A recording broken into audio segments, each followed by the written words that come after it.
շմագ լուսումներից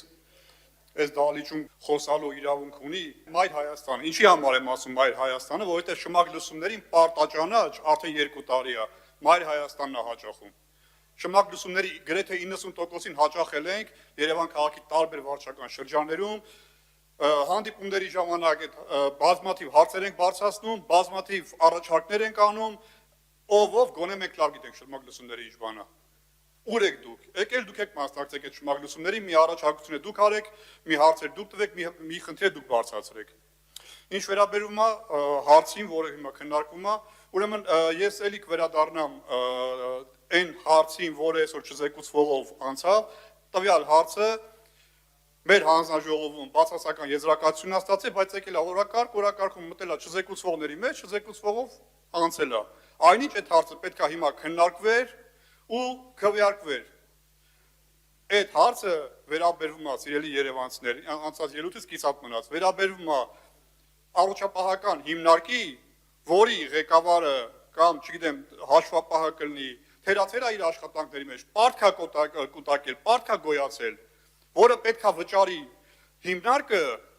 չէ, քաղաքապետարանը ասում է, չէ, ընկեր ջան, մենք կվճարենք, դու գործ չունես։ Երևան համայնքը այդ պարտքը վերցրել է իր վրա,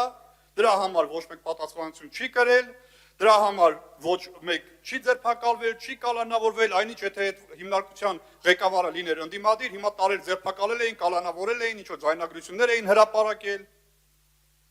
Բայց չէ, քաղաքապետարանը ասում է, դուք հանգիստ նստեք ձեր տեղը, մենք այդ պարտքը համայնքի բյուջեից կամ քաղաքացիների գրպանից վճարած բյուջեից կվճարենք մենք։ Այդ իսկ պատճառով այո, մեր նախագիծը պետք է անցնի, որովհետև այս նախագծերը, նմանատիպ նախագծերը պետք է գան օրակարգ, որը որ մերժվում է լսումների ժամանակ հանձնաժողովներում, պետք է գա օրակարգ, օրակարգում քննարկվի եւ նոր քվեարկվի։ Եվ վերջում անդրադառնամ պարոն Գարջյանին, Արմեն Գարջյան, Արմենակ Դանելյանը քեզ ասում է, ձեզ ասում է, կներեք։ Ձեզ ասում է, ինչ որ ամոթանք եք տալիս կամ ամոթանք եք տվել վերխմբակցությանը, կոռեկտության սահմանները չանցնեք։ Կոռեկտության սահմանները չանցնեք, գնացեք ամոթանք տվեք ձեր քաղաքական ուժին, որի օրոք մի շինարարություն է արվում Ծիծեռնակաբերդում, որի դեմ են 172 ճարտարապետ։ Ձեր իշխանության օրոք այդ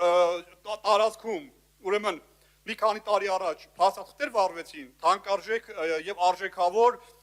գրքեր այրվեցին, որի պատասխանատվությունը ոչ մեկ չկրեց, որի համար պատասխանատվություն ոչ մեկ չկրեց։ Ձեր քաղաքական ուժին ամոթանք տվեք, որը ուրանում է կասկածի տակ է դնում հայոց ցեղասպանությունը, 1.5 միլիոն զոհերը։